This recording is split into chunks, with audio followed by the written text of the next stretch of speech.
background defense. You can transfer a lot of that into just regular team fights where LGD's options are plenty, and I feel like Cloud9's is a little bit more limited in what ways they can engage. A lot of pressure is actually on the Clockwork to set them up.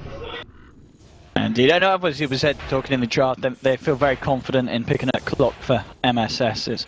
There's a lot of other options that we've seen other teams go for very different decisions, like the Slider, but Clock nonetheless was the pickups. They have a lot of faith in this hero, so we'll see if it's going to be rightfully put there. At the moment, LGD positioning themselves here for this top rune, so MSS is going to be there. We'll see if he tries to go for some funky plays there with the cogs potentially and try and take it away. He's so dead if he does that. You can't do that against Tusk level 1. He's not even going to try, yeah. He's playing it safe.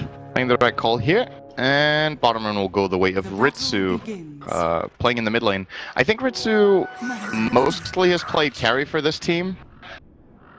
Correct me if I'm wrong, but I'm pretty sure. And you're the expert, Sin. Yeah, well... I'm relying on you here. They might have just swapped around for this particular game just because they think it's better to put the Razor safe lane, or that Brax isn't very comfortable in the Shadow Fiend. Or maybe they swapped lanes around since I last saw them play. Regardless, it is going to be the Bane Razor lane that we talked about, the synergy between Nightmare into Static Link. Pretty strong. Yeah, so choose to offlane the Shaker. It's a little bit surprising to me. I mean, I guess as we talked about the fact that the Tusk against the Clock, it can allow you to get kills, you know, closing the gap, getting inside the cogs potentially with the Gyro, with the Rocket Barrage. You have got that kill potential with this trial-in that LGD are running up top. But as you said as well, it's going to leave the Shaker a little bit vulnerable on the bottom lane. It's certainly not going to be the easiest of lanes here for him to get something out of down bottom. I mean, mid lane at the moment, so Ritsu on the SF. He's had a little bit of help there from the Dazzle, trying to get those early Necro stacks up in the lane against Maybe, which he's certainly going to need some help against, because Maybe at the moment he's doing fine on his own, 5 for 1 against the 4 for 0.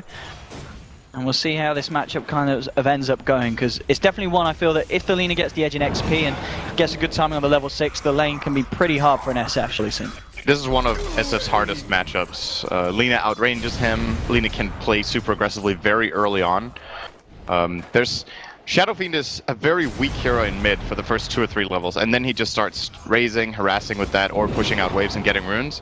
But until that point, Lina dominates this lane. So I agree with the choice of putting Dazzle there. Now the problem is, with how long Dazzle was in there, 1437 on the Dazzle by the way, Ritsu is getting out-leveled by almost a full level already against Maybe's Lina, and that's kind of worrying. Because that basically extends the period in which Lina can dominate here. He did get the CS though for Dazzle's help, so it's a little bit of a trade-off. Oh, and top lane, MSS. He's going to find MMY snowballing in. He's just going to even the walk down here with the Battery Assault. Looks like that'll be all it is. DDC turns up and the MSS just pops the cogs. He'll keep himself safe and back up. 1437 here. We'll grab the DD. And looking to go towards mid lane onto Maybe, but there's going to be a few slaps, just harassing the Lina back, trying to create some more space here for Ritsu. He has a second skill point. He could have tried to go for a Poison Touch there, but I don't think they would have found the kill. And 1437 really wants to keep the skill point if possible for a potential necessary grave, as LGD could have plans of ganking. Top lane, MSS, he's got to be careful here because he's caught between a Gyrocopter and DDC on the A, and DDC with the body blocks here, beautifully allowing Sylar to close the gap. He's going to try and look for the neutral deny. Will he be able to find it? No, he won't. Sylar gets the final touch in, and that's going to be a safe lane Gyro picking up first blood for LGD. It's very difficult playing Gyro against, playing Clockwork against Gyrocopter in lane. And look at this snowball rotation, sets up the large strike array. There is a Dazzle there and he will skill the shallow grave, so it's going to allow him to try and turn. They're looking for Maybe's going to be able to get himself out and will be able to bottle himself back up. So nice attempt from MMY there with a rotation, but also very nice reaction there from 1437, getting himself in and keeping Ritsu alive on the SF. If Clockwork had 1 point in Rocket, he would actually kill Lina there. That would have been such a big difference for him, giving him level 3.5 probably and putting him back in the game.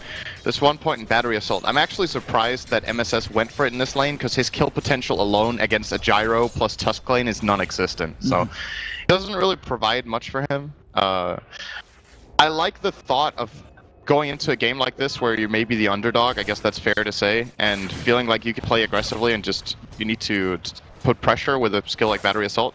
But in my book, this is a max Rocket game. Yeah, I think he potentially just skilled it, you know, when the snowball came in onto the river and he felt that he could try and go for a bit of a rundown on Tusk. He kind of skilled it then, so maybe not the initial plan. And as I said, I wouldn't be surprised if we do see him go back for just putting extra points into Rocket and leaving just the one in the battery.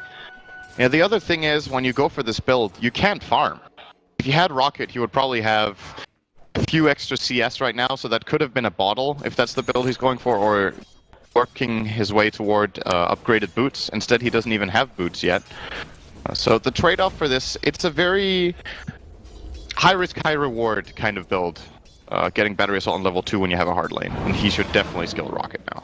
Yeah, and we saw Savage down the bane just hanging around mid with that Invis and seeing if he could set something up onto Maybe, but Maybe was aware and just kept it very safe, kept it back.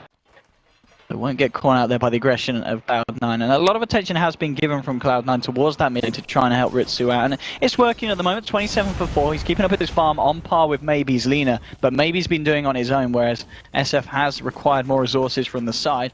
It doesn't matter too much though, because looking at the CS of the two safe laners, 29 to 14, 20 to 18, it's going fine in that respect. So all things said and done across the board, it's fairly even between both sides at this point of the game. Yeah, then it's about who has the better advantage from it transitioning later into the game. And I think a sacrificed Shaker is a lot stronger than a sacrificed Clock, because Fissure is a great tool on Clockwork, doesn't really do much in fights until he's level 6. And again, LGD with very good comfort picks, and I think also arguably a very, very strong support duo in the mid game that has a lot of potential to just counter the two other supports. The Bane grip is very easy to stop with the Tusk or with the offlane Shaker, and the Dazzle is also countered by the AA, so individually they have a very good matchup. And this is really nice here. As soon as they get level 6 on the Lina, they want to try and find some blood. They want to get some action. They're going to move into 1-4-3-7 and they're set up. But the Shallow Grave comes out in time. The shards will be there, so he's not going to be able to get himself up. But they might be able to turn around and get themselves a kill in reaction. Hey man, why can he get himself out? Looks like he can. The stun from Maybe comes out nicely onto 2. Buys the time to get out. TK almost blocked Maybe on the wrong side. Oh, that would have been horrible. That would have been some mushy stuff. Oh. A little bit. Yeah, he had a hard game yesterday. Awesome. Definitely did.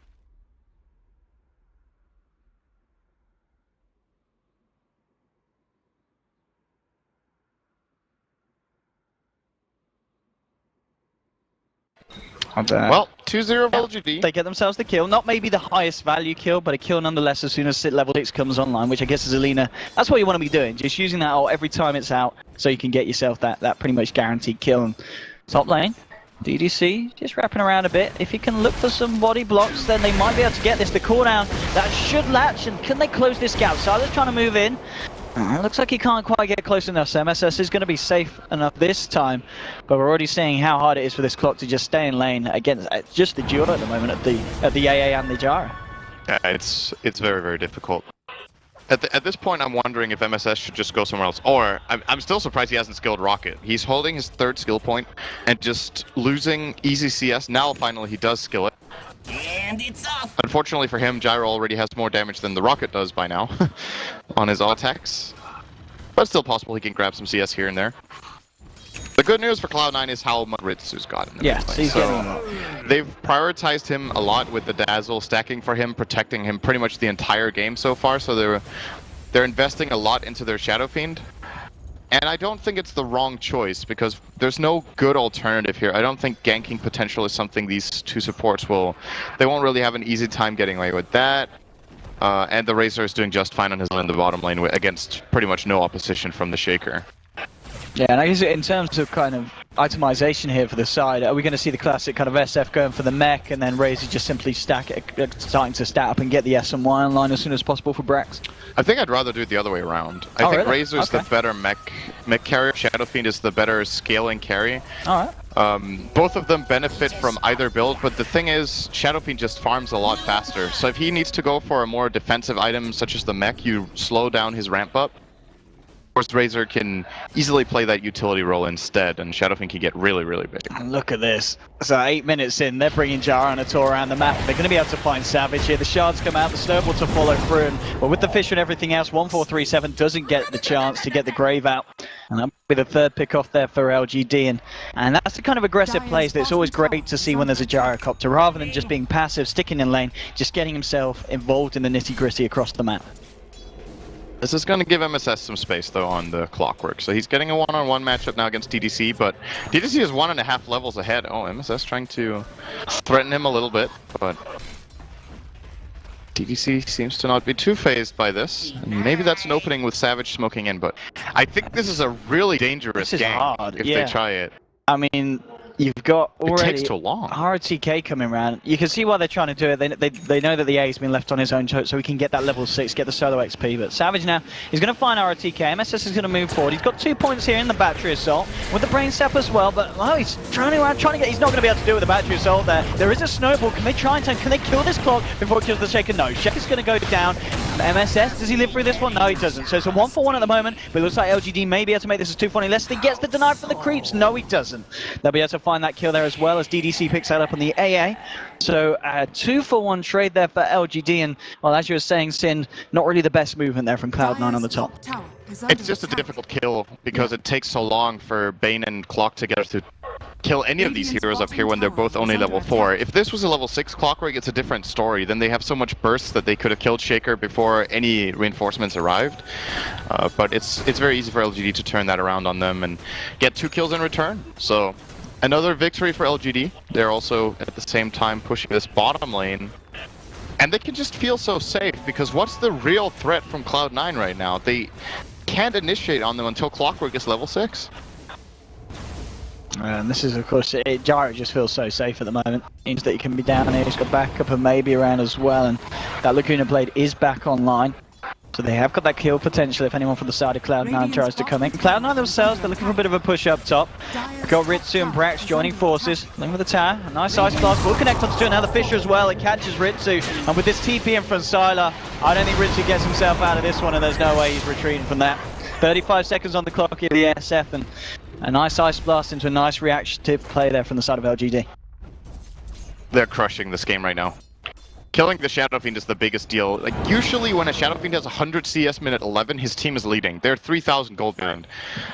With his death and with the lost tower bot, LGD are starting to gain map control. They're making all the right plays and the right calls. And I gotta say, part of it to me is down to the draft, where Cloud9 just has a lineup that it's difficult to see playing aggressively. So LGD are just exploiting it, going pretty much wherever they want with their heroes right now. Oh, they might get a kill here though. There are 4 heroes coming in on the side. There's going to be an ice blast here. They'll find the light strike. There's no follow-up, so they do lose Lina, maybe in a very deep position on his own in the jungle there, and he does get punished for it by Cloud9. So. Yeah, get the pick off. It's very important for them. This is almost level 6 on Clockwork. Yeah. I've talked about it a lot, but it's just very clear with their strategy that this is very important for their lineup to be able to play a mid game at all. I still think they're pretty far behind in the game. Even if the gold was 0, I would say they're behind just from a strategic point of view. But it opens up some avenues of comeback here. And in terms of builds, it's looking to be what you suggested. The fact that Sanj has now been picked up by Ritsu on the SF, so we're certainly looking for that and white. And then Razor himself, yet to pick anything else up on top of the treads and the Aquila. But I wouldn't be surprised if we see the mech, or do you definitely buy the mech on the Razor? Is there any reason why you would avoid it against LGD's lineup? You could be like, you can be scared of AA disabling your mech, but at the same time, you kind of have to try to play around it. And yes, AA is a counter to mech, but you could also say the other way around. If you survive the ice blast and it brings you low, that's how you turn and win a fight. So I wouldn't say you should Savages getting he's savage. in a lot of trouble. Oh, nice nightmare. Dodges I said it first. He died anyway. Got you. Yeah. All right, and that's a 12-minute Midas now on DDC's AA. So not bad at all for the man. They're looking to try and take this here wide. So, as you were saying earlier, it's just about, so C9, they're investing a lot in Ritsu's Shadow Fiend, and he's got to do a lot for the team. He is still top net worth at the moment in the game, so they've got to use this as much as they can. He's level 11, he's doing a lot, but it's when these fights kind of kick off, and we've seen LGD pretty much using smokes consistently every time they're available and finding the pickoffs. And this time Cloud9 themselves, they're going to try their own luck at the smokes and start to make a movement towards the top lane. There's 3 heroes at the moment putting pressure on that tier 1 from LGD, so we'll see if Cloud9 can get the wraparound here. Now they're going to go back towards mid with the hook shot straight onto Sylar. Sylar's going to try and turn though, but the Fiend's grip is there. They'll take down the Jericho. This Shallow Grave will keep the Clockwork alive, but they've still got ROTK. They're hanging around with MMY and they'll get the kill. Red Queen comes out for Ritsu. It's a beautiful one from the sidelines. 2 dead at the moment. Lightstrike will clip Ritsu, but Brax moving forward with the rest of Cloud9. They're looking for more. They should be able to find MMY here, and they will. A 3-for-1 trade there from Cloud9.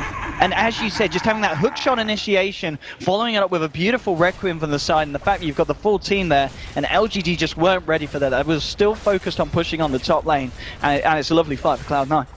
Yeah, they needed this very, very much. If they get the tower too, we're almost back to a 0 gold lead, I think. AA versus Bane. He's gonna stick around for some. Okay, now. Yeah, the smart TP out. And he's gonzo. Cloud9 didn't manage to take the tower though. They got it very low. I'm curious to see if LGD decide to deny it or just leave it there as a strategic position for Town Portal. I would probably die it here. It's very clear Cloud9 are going to double raise the wave and just hit it twice with SF. Or they should make a very good bait there. That is pretty difficult to do. So yeah, RT's just going to take it down here. The Shaker. And maybe he's Linus at the moment. He's level 11. But yours. And it looks like, so Brax, he's picked up the Ashes, so maybe, you know, foregoing the mech build and deciding to get the SNY online. And here's your hook shot again. Once a maybe. And maybe he's in a lot of trouble there. Caught in the cogs. Another pick off. The cooldown's coming through here. And look, this is Sylar just moving in on the front lines, trying to go. The Ice Blast was whiffed. And Brax gets off the static link. There'll be a snowball closing on his MSS. The Shallow Grave keeping Brax alive here, but he may need to get himself out. Fiend's Grip has been put down onto ROTK. Can they kill him? Oh, nearly! He's still alive! RTK's gonna survive! They couldn't quite finish off the Shaker! And that was a really nice fissure. It caught Razor on the left-hand side as well. So he did get himself a kill too. That looked really bad for LGD when that AA ult whiffed completely, like you said. They still had enough. They just had a way superior position, and the Shadow Fiend just wasn't there. He wasn't there. And he had a DD as well. It could have been the turnaround potential, but maybe Ritzy just felt that it already just wasn't the fight that C9 wanted to commit to. So he just focuses on pushing up on top lane. I think if he had his TP ready, it was flat out just a mistake not porting down there. Okay. He could have secured his team the fight. And even if they don't get kills, they don't lose 3 heroes. Then LGD have to, at the very least, just retreat and be like, oh, Shadow Fiend is porting and get back. And in that case, you kill the Lina and maybe you lose your clock and then that's it. He accomplished top lane was not worth 2 lives. And SN White now down onto Sylar. So adding to this potential that he has when he fights 60 minutes into the game. And I mean, at this point, so we talked about earlier just talking it late, taking it late. Have Cloud9 got as much potential in the late game, do you feel, as LGD's lineup? No. No. I don't think so. There's like this sweet spot for their lineup where Cheffiend and Razor are both strong. And I would say it's coming up within the next 10 minutes. But the real issue I have with Cloud9's ability to win this game is even if they're in a good position and even if they're leading, they need to breach high ground at some point, and it's just super difficult to do against LGD's lineup, and they have worse late game when we go very, very late. Gyro and of course the Lina should be able to deal with these 2 cores for Cloud9. Okay. In most cases, I would say. Oh, this is a very good Ice Blast. The 3, the Fisher, the Snowball in as well. They're ready to fire their LGD. There's a Shallow Grave. Richard will get off the Requiem. They'll burst down the Tusk, but they've already lost the Bane, and now maybe turning up from the sidelines. Hookshot across from Estes. It's 2 for 1 at the moment. It looks like it's going to be 2 for 2 if they can kill. Maybe no, they can't. Slam from ROTK will finish off the ban in the pit, and it's a double kill for Maybe as LGD clean up. It was off the beautiful setup of that Ice Blast into the Fisher, into the Snowball, bringing them so low. Those ice shards. Making it so hard to fight. The ice shards were incredible. He caught 3 heroes inside the shard, so Cloud9 couldn't actually exit the pit. Makes for a very easy save. Oh, baby! He cancelled the TP. I don't think he realized. He probably thought he missed. That was literally on the last 0.1 second. I mean, that's after that fight anyway, so RT can have his Blink Dagger now. You know what I mean? Blink Dagger now done. And Blink Dagger on the Luna as well. They're ready to The one on Shaker is the big deal here.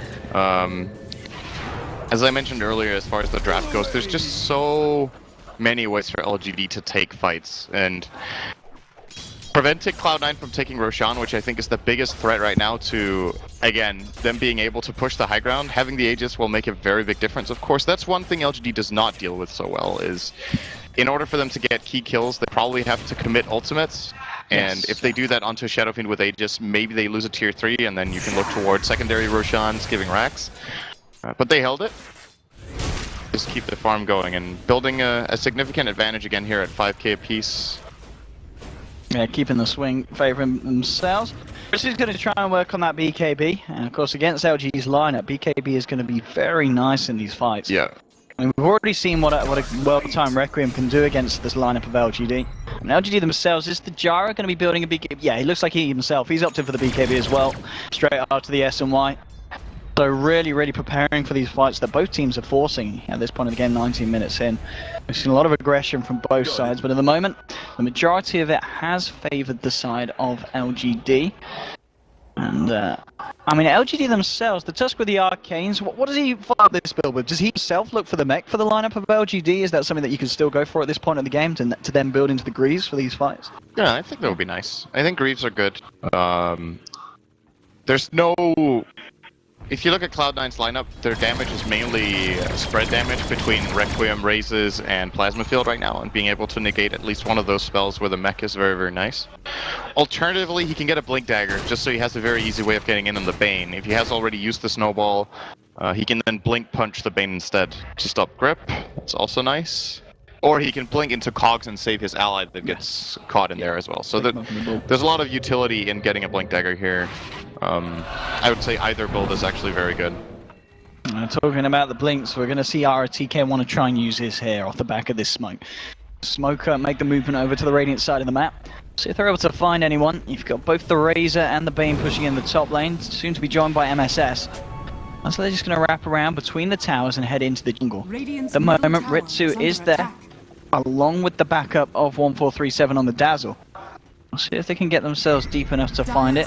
It looks like they're going to give up on this one and just realize they've got this to get the push on mid. They'll look to try to take the tier 1 here, and C9 won't be doing anything in response to that. And this is such a classic LGD play as well. Smoking to get tower. I think they were hoping to get a pick, but what happens in the game is when you show up out of nowhere and you're suddenly 5 heroes at a tower and attacking it, if the enemy team has their heroes spread out across the map, getting back to defend the tower is either going to cost them their entire push on the other lanes and 2 or 3 TPs, or you just... the delay on TPing is so long that you might even be late anyway. So this whole surprise factor of LGD going off the map and getting a tower I think is very good. Ritsu will now have that BKB pretty much done. Just a few up away from having the recipe for it. And that's going to be ready for this SF for the next fight. LGD might look for themselves as they're pushing down the bottom lane. Sylar leading the way, backed up by maybe an MMY. But Cloud9, they know it, and Cloud9 themselves might look to try and take the fight here. Weave's going to get dropped, but it actually doesn't. Oh, only catches the Jar on the edge there. There'll be the Yulsef onto the Bane with the Lina combo. They'll take down Savage. At the same time, MMY trying to move forward onto 1437. Looks like Cloud9 will just try and get themselves out of this here. Maybe he's going to chase in. There's the Fisher from RTK, setting up the kill onto the Dazzle. The second pick off in a row there for LGD. They'll blink forward. They're looking for more. The Light Strike. It catches MSS. They get the right clicks in. And it gets the hook, but it doesn't latch onto anything. MSS, he tried to get himself out. I think he tried to hook onto Ritsu, but Ritsu moved out the way. And that's going to be the tier 2 potentially going down as well, as LGD find 3 very nice pickoffs at the bottom. And they just have AA farming top at the same time, just only providing the Ice Blast there, which actually missed. He didn't even need to be there. LG just, again, catch them by surprise and... Oh, ROTK, look at these setups. But the Fisher, oh my goodness, this man's a player, and so is his team. Brax is down in the mid lane. Oh, at least one return kill here from Ritsu, and up top gets DDC. You know the game is looking rough when the enemy's AA is worth 600 gold minute 23 for Ritsu. It's pretty interesting because you can start whether you're the losing or winning team. This can give you an idea of what the current status of gold lead is in the game. Maybe is he got Laguna? He has got Laguna, and he's going to use it. Here we go. No, okay, yeah, we'll use it to make sure. We'll use it to make sure. He says. Another kill here for the lineup, and a lot of hope really being invested in Ritsu on his SF at this point. Because LGD themselves, they've just got the whole net worth split much more evenly between their cores. And the Jara and Lina are getting scarier and scarier at this point, and we've just seen how confident LGD are with these movements across the map. I don't think we've seen them do a single field smoke or rotation at this point, and now they're going to look for more. He drops the cooldown here, Starlight. Isn't going to clear 1437, so we won't try and commit to it. But I mean, against this kind of play that LGD are bringing to this match, what do you do if you're Cloud9 to react to it? I personally, once again, I feel like they missed their timing window already. With this kind of draft, they might have wanted to invest more into securing Clockwork in early game, so Bane should have maybe played more around the top lane. Or the Dazzle should have, to allow Clock to get a game, because, well, you saw when MSS got level 6, they started showing signs of life, but it just happened so late into the game, and LGD just had all the solutions. They're also seemingly reading the map a bit better. Do Cloud9 have smokes? I feel like have they even used They've got one? a smoke on 1437 at the moment. They have one on 1437. Is that the only one they have left? Because I haven't really felt the impact of the smokes they have done, compared to LGD's, which have been way more successful. And at this point, you gotta start looking for places Cloud9. I don't think farming's gonna work. Okay, I mean, they are grouping up here at the moment towards their own Ancients. The question is, are they going to go for some kind of smoke or movement? They've got that Radiant Ward that's showing them the fact that AA is on his own. They might just look for the easy pick-off here, as they're going to commit a few heroes, and there's your hook shot. So see DDC is on his own, they're going for the kill, and they will get it. So again, taking down the A, but this is just giving the space for LGD to just make movements around the map elsewhere. And here we go, Snowball straight onto 1437. He gets the punch for it. There'll be a cooldown as well. He's going to look for the TP out. Isn't the missile going to connect? It doesn't even matter because the fish is there from RTK. 1437 will go down. And it's essentially a support for support trade there between the sides. LGD more so in a position to get the push on in the mid lane. Maybe try and look for the tier 2 and even look to try and provoke another fight from the side of Cloud9. Yeah, they are indeed in a very good spot here to pressure this, but at the same time showing some respect to the enemy team. Of course, maybe nervous about the Clockwork. They shouldn't be. He doesn't have hookshot for another 30. But sometimes in these situations, difficult to assess when it's going to be ready. And they also know that as long as they're map controlling and farming, they're going to be fine. Maybe he's now got his Aghanims. He's looking very, very strong on that Lina. They've got about 10,000 gold advantage. Wondering when they're going to start trying for this Roshan pick. Yeah, this is yeah, maybe 25 minutes in having, as you said, the Aghanims and for the Yules and the Blink Dagger. That's pretty impressive for the man, especially in a game as well where the Gyro's had so much farm. They're both just about 1k behind the SF, but this is an SF that's had a lot of stacks created for him, a lot of space created for him by the side of Cloud9. So it just really goes to show how LGD are kind of making the best of this situation in comparison to Cloud9. It looks like it's going to be the Skadi coming out next for Ritsu as he picks up the first ultimate ult. Unless, I mean, I imagine it's going to be Skadi. He can't really afford to go too defensive and get something like a Lincoln's, can he, against this lineup? He might have to against the Laguna Blade. Yeah. It is possible. My concern for Cloud9 is who's going to deal the damage. Like, yeah, that's what I was thinking if he goes Lincoln's. They need to kill someone. Well, even Skadi doesn't give very much damage for the money you pay. It's more of a hybrid item that gives a little bit of everything, or a lot of everything, but... Yeah, it's the Luigi of Dota 2 items. Yeah. But doesn't... I don't know. I don't think right now that they can kill the big heroes of LGD with anything short of a full fiend script or having a very Guive beforehand. Hook shot. MSS closing the gap, trying to move it on to Maybe, but LGD are going to be there for reaction. Look at this as well, moving in from the bottom. There's the wraparound RTK, straight with the Fisher. Now blinks forward, looking for more. The slam straight onto the Razor, looking to get him down here with the enchant. Maybe turns it with the Luna onto Praxis, enough with the right click. The Dragon Slave's going to miss. Snowball across will finish off MSS on the clock. Brax trying to get himself away, but the shards are there. They'll catch him just on the cliff, and now just by the time for the rest of LGD to move in and find themselves the second pick off there. The Cloud9 desperately trying to find something up top, but LGD are there with the full 5-man reaction rotation. And again, the issue here is just that, well, first of all, the hookshot doesn't connect, and at that point, kill is just not happening anymore. But Razor Clock right now is also not that dangerous of a duo for LGD to be ganked by. They have the time to respond with their other heroes supporting up there. I mean, I think as well, you talked about it earlier, how a Shaker can do so much more with a bad start than a Clock can, and I think that's shown in the net worth as well. And we're seeing the Clock, MSS, Paul Lad bless him, he's a fair bit behind just the supports of LGD in terms of value. Hey, you also just look at kill attendance. Yeah. Shaker's been in 17 kills, Clockwork has been in 6. Relative to his team's number of kills, it's pretty good, but there's just been way more going the way of RTK in this game. No, he's been making a lot up in RTK. There's been some really nice plays from him. 23 to 9, 28 minutes in. Ritsu is still sitting at the top of that net worth, but it's really just a case of what he's going to be able to do with it, and of course to see what he does build here with this orb. And DDC, how's he doing on the Agonist front? Is he okay? So he's only got the staff. There's nothing on the courier, is there? No. Okay, so because of the he's been killed a fair few times up here whilst he's trying to be building these components.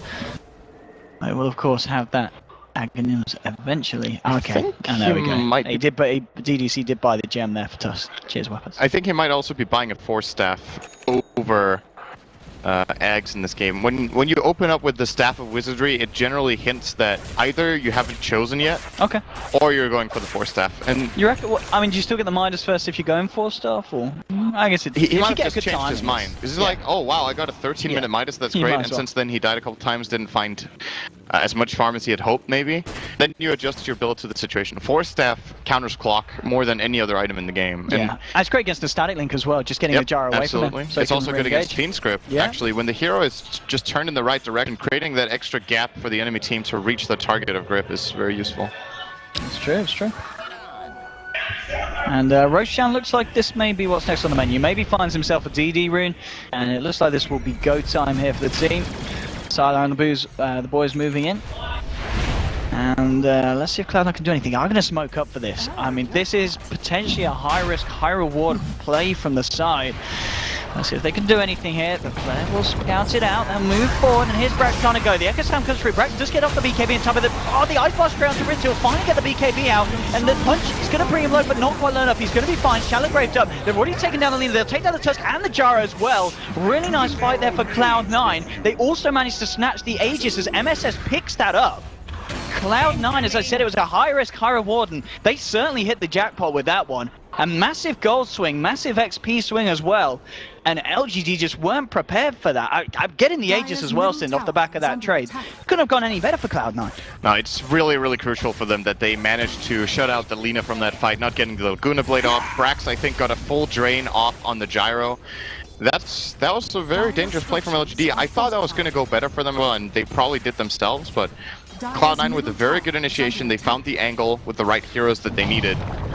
And shutting down the lean in the fight, I think, is the absolute most important thing. Don't let maybe move around in the fights. And they didn't. Okay, and that's just Skadi now done for Ritsu. Off the back of that, 4-star picked up by Clock. So a bit of momentum regained there by the side of Cloud9.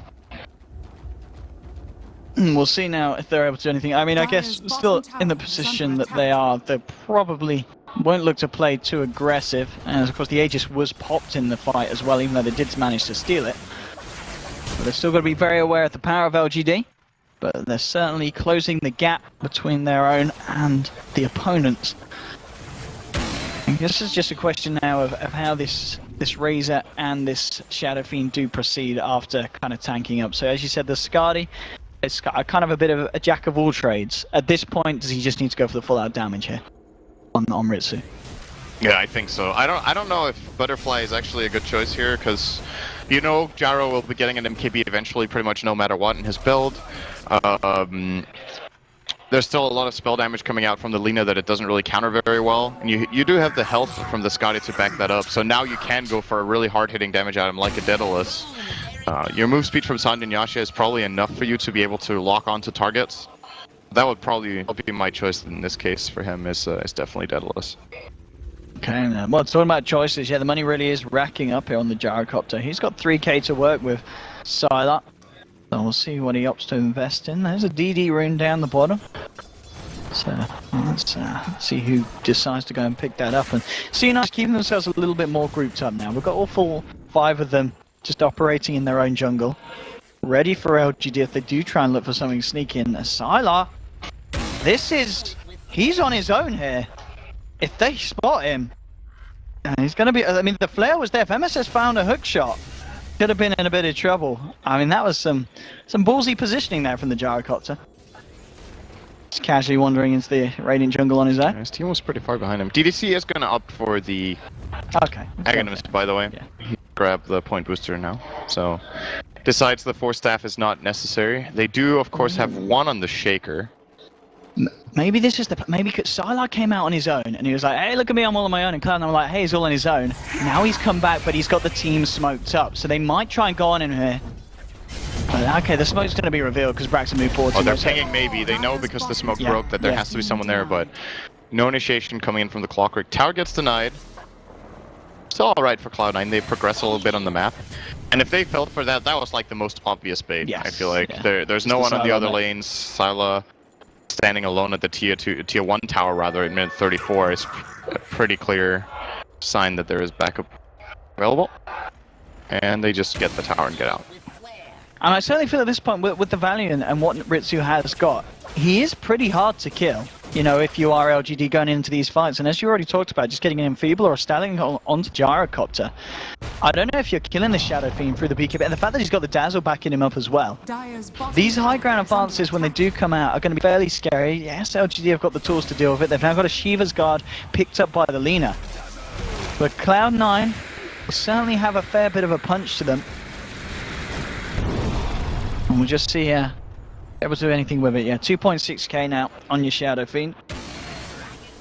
So almost certainly we'll look to sell the Aquila and pick up. I mean, to add to the right click, and it's going to be the Butterfly potentially coming out first for the Gyros. He's picked up the Eagle Song. I mean, do you see that Eagle Song and then you just say, okay, I'll just get the MKB first here on Ritsu's SF now?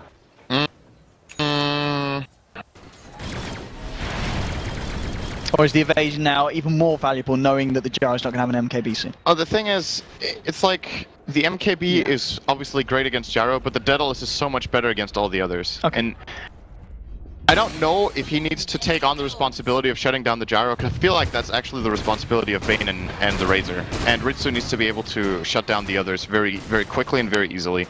Of course, the MKB does give him allow him to kill the Gyro a lot easier. I'm okay with both. I think for me, this is one of those games where you don't get the MKB first, actually, okay. even with it on the horizon. What's he got coming out in the courier here, the SF? He's just had something sent out to him.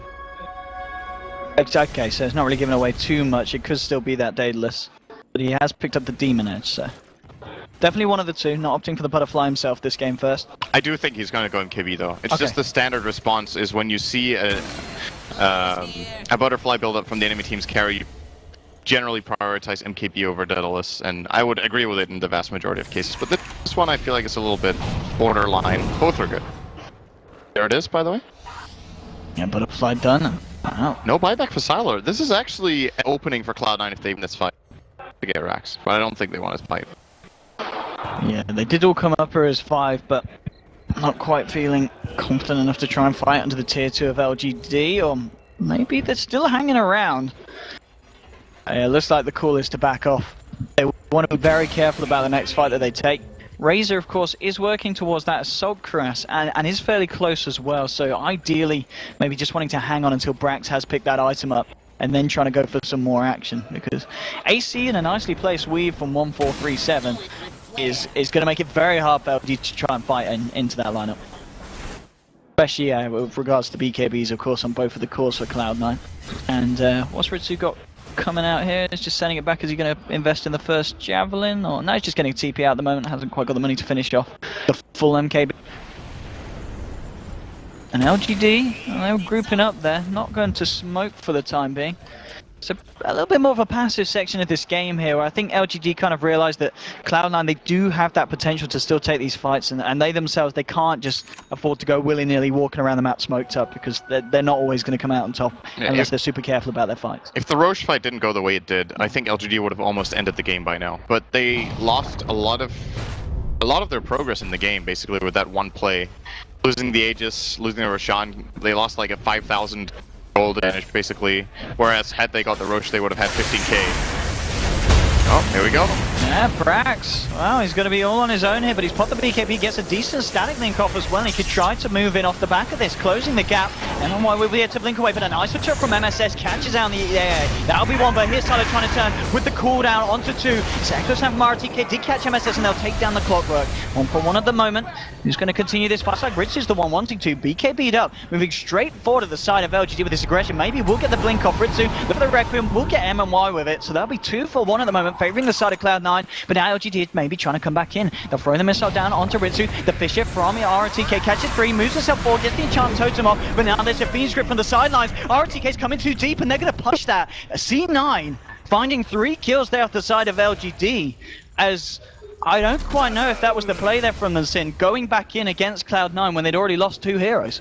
Yeah, they might have felt like it got stolen away from them because they thought they had a shot at the Razor. But with that BKB, they're not killing him unless Lina is in position to commit Laguna together with Gyro's physical, and they didn't. So, good hookshot, like you said, from MSS, isolating key target and killing it off. Cloud9 are actually starting to pull this game back pretty well. Yeah, and this is the momentum they need. If they can ride off this.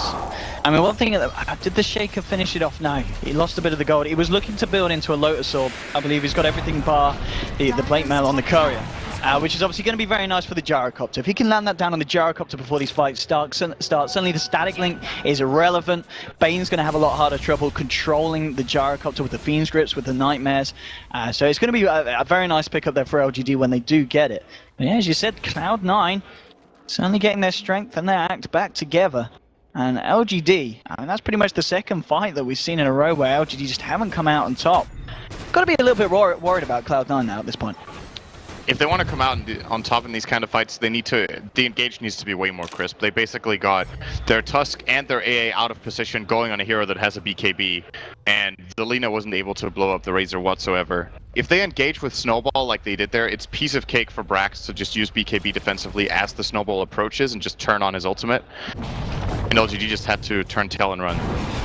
And they could have actually managed to disengage entirely if it wasn't for MSS. Yes, yeah, they were. Yeah, he did catch them on the back. And now Cloud9. Alright. For smoke from the base. Got a fair way to travel. I mean, is this potentially just smoke and go Roche, or is this smoke look for pickoffs and then go Roche? I mean, Roche itself is back up.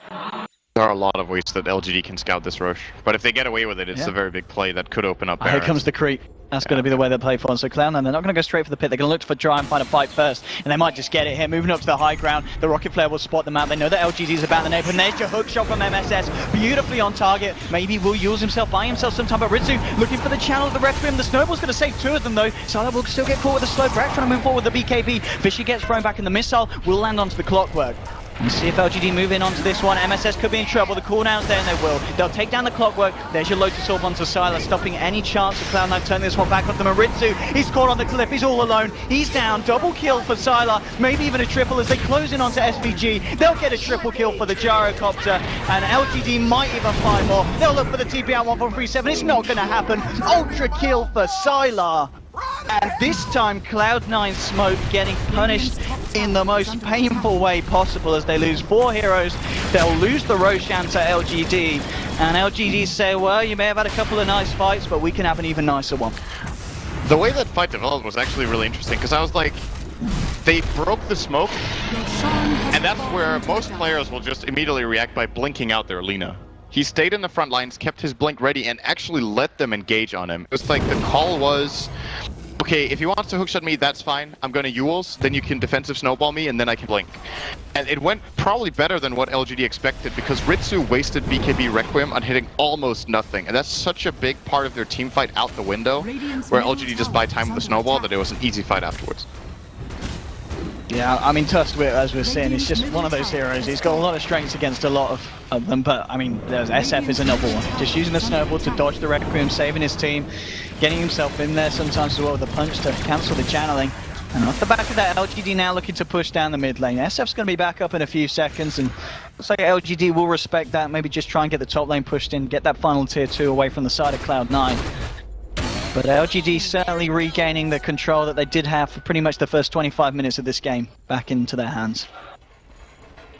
You can just tell from the graph how this game has gone. LGD have been doing very well all the time. There was the one big turnaround for Cloud9. Game stagnated a bit, and now they pulled it back once again. After another good team fight from Cloud9. It's interesting to see how they show these signs of life in a couple of very good fights. But apart from them, very little happening from Cloud9's side. So now they return to farming. Curious to see what Brax gets next. Oh, he's got a bit of gold saved up, hasn't he, on the moment. 3.5k, yeah, on this Razor. I mean, does he Does he go for the axe? Yeah. So they can try and break high ground a little easier. He's got the AC. I mean, it's... I like the idea of getting a butterfly just so you can flutter and stay next to gyrocopter and steal damage. Of course, the MKB will be coming out for Salar as his next item, as it looks. So maybe not interested in using in getting the butterfly for that reason. He does have pretty good move speed already. 455 is pretty high, so it should be higher. Well, Salar can actually outrun him if he uses flutter. Then he's on 522. We'll see. Another nice item on Razor in this game is actually either Shivas or Hex. He does have pretty good damage over the course of a long fight with Eye of the Storm running, and of course stealing the damage with Static Link. He has enough attack speed between Sanjin Yashi and Kiras, so it's all about locking on his target. And the minus attack speed aura against Gyrocopter is great, and of course the additional armor. And the alternative Hex would just be simply for them to have a secondary means of engaging and controlling heroes. This is potentially nice from LGD. They had that dire ward, so they saw the fact that Cloud9 came very deep out on this top lane, and they're going to try and smoke and catch him off the back. It might be MSS the one to tank this one, as LGD moving in. MSS, okay, he's in a lot of trouble. There's the punch into the cooldown, trapped in his own cogs. MSS will go down, so they'll take down the clockwork. Everyone else from the side of Cloud9 will be able to get themselves out and away. That was the lowest level hero on the map, though. Yeah, so he's tanking it for them. He's going to respawn so fast that it actually won't really matter, and the fact that LGD blew a smoke on that, they're probably not very satisfied with. They can try to go high ground here with 30 seconds on the clock, but the creep wave is still a good 20 seconds away from the base. So Cloud9 can hold it with just a glyph if they want to really delay it for a 5-on-5, or maybe LGD aren't even trying to commit Look with the how much money this Lena's got. It's got quite a bit, Sind. Yep. 7k gold on maybe. Surprised he doesn't sell his Euros at this point and get something else, even with the pick of a Hex. Aegis in his inventory, yeah. That's a lot of money on this map. Hex would be great. I think this is actually also a pretty good time for him to get a refresher. I wouldn't mind seeing refresher BKB as two last items actually, just so he can refresh the Shivas, double Laguna, key targets. And with the BKB, he should be able to just sustain against the clockwork and all the magic damage coming out from Cloud9. There we go, and moving forward, Blink forward, punch onto Ritsu, pots the BKB, and he looks to try and turn his. Silas got the Lotus Orb on him, and he moves forward himself with the BKB. The damage from Ritsu is too much. Silas going to get taken down here. C9 looking pretty strong. They can maybe move in for more if they want to try and chase down, and they might just be happy with that. Sylar just getting far too deep, and Ritsu just turning and punishing him, and with the physical damage that this SF can do at this point. And that's Sylar down for a good 70 seconds, and as you said earlier, with his investments that he's been making, he doesn't have any kind of buyback if Cloud9 are able to try and find the momentum to push, but there we go. Oh, Rax, he's going to be kept alive just in time by 1437 with the Shallow Grave, and he's going to the TP out, but the cold feet ticks in and kicks in. He's going to go down, they'll lose the Razor. So LGD there, nicely jumping back in, making sure that Cloud9 can't really look for anything during this duration of the jar being dead, and again, 1437 with these Graves, keeps MSS alive with the Ice Blast Connect. No one, he's going to be fine, gets himself out. But LGD not happy that they lost their Gyrocopter and proving that they can still fight. And here we go, going in for more punch onto Ritsu. They'll get the Enchant Tome, Aftershock proc, the Fisher as well, but they can't quite deal with Ritsu on their own. They don't have the damage to bite through the Shadow Fiend. Now LGD will look to back up, but no, Giant MSS! He gets himself in! There'll be the snowball to dodge it, and he'll actually get himself 4-staffed out, so he's trying to retreat. But Cloud9, they want to chase LGD out. The Laguna Blade to the face of MSS, blowing up the Tin Can Man, and now Ritsu's in trouble. They've caught him out, the punch is there, he's come too far, he pops the BKB, but they pop him. They'll take down the Shadow Fiend, and they're looking for more. Maybe he's going to miss the Light Strike array here, but he's looking to chase down 1437 on the Dazzle. It's only himself and the Bane left alive. Blink 4 from maybe. Real Shallow Grave himself on 1437. At the same time, LGD, they're looking for both. You've got ROTK and MMY trying to find Savage, and they will. They get the Light Strike, they get the punches in. He's down. It's a full team wipe. LGD fighting absolutely beautifully without the need of Sylar on his Gyrocopter sim. Yeah, it was all tactical from the beginning. Just losing Sylar to make Cloud9 come out of their base. Well, jokes aside, that was actually very, very beautiful. The defensive play there from LGD in response. It looked like a great hook shot, but the Force Staff as well as the Snowball buying enough time for them to get out of there. Now the question is what buybacks they can force from Cloud9. We're going to see at least one come out, maybe both. There's the Shadow Fiend, that's the big one. And now Sylar's back. They've got to try and fight LGD again, but this time with the threat of that gyrocopter. I mean, we saw just then, it was kind of LGD's kind of poking them, going, hey, come and get us, come and get us. And C9 tried to, and it just didn't work out. Now Fisher onto Ritsu, they blink forward, they close the gap, MSS is there with a hook shot, the Laguna Blade's been locked down, they can't quite kill Ritsu here, and they'll get after the Requiem in time. Snowball comes across, they'll lose the Tusk because he comes in too deep. They did kill MSS on the Clockwork, so it's a 1-for-1 there. And looks like LGD this time, without the Tusk, they'll feel a little bit less confident in terms of hanging around, and they will now call it a day there after those fights in the mid lanes. But quite some fights, at the least. Of course, Cloud9, they do end up defending the base. They still have the racks in the mid lane alive. So the defense is successful. It was a costly one. There were a fair few buybacks coming through. And well, maybe Sylar's still hanging around here. And Weave's going to get laid down. They've got ROTK there as well. So I think Cloud9 are going to be a little bit more careful about coming out of the base looking for LGD. But this game's certainly stepping up to be quite an interesting one 50 minutes in. It still looks like LGD have pretty good control. Forcing that buyback on Shadow Fiend is a really big deal because killing him ends the game now. They have a very clear win condition that doesn't necessarily involve pushing high ground. So Ritsu has to be super careful in his plays. Will have a harder time pushing out the waves because he simply has to play that bit safer. And LGD are starting to rack up the items. I'm a little bit surprised he went for the Octarine Core on Lina. I think it's a cool item on a core Lina that's very rich. Of course, lowering all the cooldowns and getting all the spell lifesteal is very nice. Ooh. And what do you reckon about this? So Brax, with all the money that he was saving up, he decided to just buy the Skadi here on the Razor. You're not a fan? It's a bit of a middle-of-the-road item, really. Just I get the idea that they're trying to tank up really hard on their heroes and just try to outlast, but I think a Shivas would have done almost the same in that regard. Of course, he gets more raw health against Lina's Spellburst, but he already had a lot of health, and of course the Shallow Grave and the heals from Dazzle keep him alive, and Lina doesn't want to Laguna the Razor at all. So I don't think this is ambitious enough in terms of winning the game rather than just staying in it. Okay. I mean, maybe that's what all they need to do at this point, just buy time for them to get more items across the board on all their heroes. But as we've already seen, there's a lot of scary stuff that has been picked up by LGD, and LGD still, of course, playing with this 25,000 net worth and XP advantage. They're going to try and do something on the bottom lane here. Maybe moves forward with the Shivas. This isn't going to quite clip Ritsu. It'll be the Ice Blast time for MSS. Oh, he hook shots the backside of Brax. I haven't been able to find anything off the back of that one. That's down for 50 seconds. No acronyms on this Clockwork. And Roshan is now back up, so we'll see when LGD may even just back up and look for the Rosh, look for the Aegis. And looks like that might be what they do here. Cloud9 are coming out the base. So LGD might have their attentions drawn back towards the fight towards the bottom. They're starting to move back, and it looks like they'll head into the pit, at least the Tuskers. So they know that Rosh is there. They've got a Satanic now on Sylar. They can get an Aegis as well for the lineup. It's going to be even harder for Cloud9 to defend. And with this Satanic, Sylar can just solo Rosh with no risk. He's going to be at full fit pretty much all times. I mean, at this, but does he let someone hold the S1 and does he hold the Aegis himself here, or does he let someone else on the team take it? I'm trying to. I think they might put it on Lina over Yules. Does he get rid of the phase boost to someone so he can rely on the buttons? He did drop the S&Y, surprisingly. Drop the S&Y? Okay.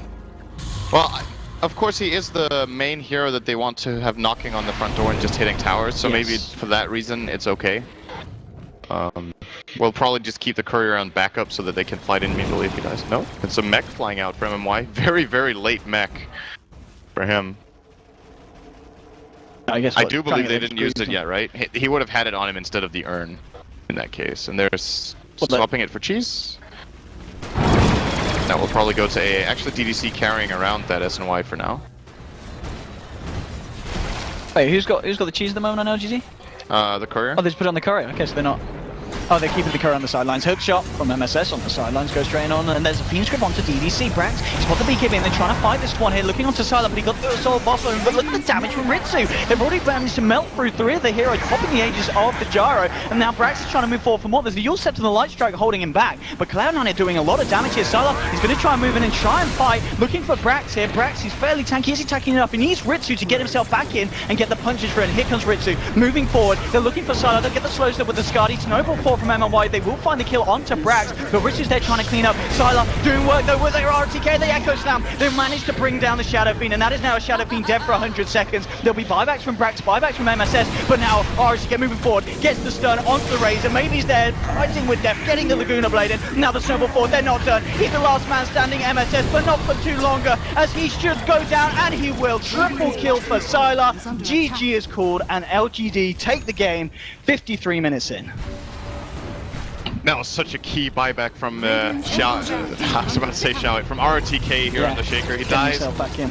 Boots of Travels back into the fight, gets a very good Fisher and Echo Slam off, and they just beat Cloud9 on numbers in that fight. I actually think that was a really good attempt from Cloud9 with the wraparound smoke, the good opening angle that they found.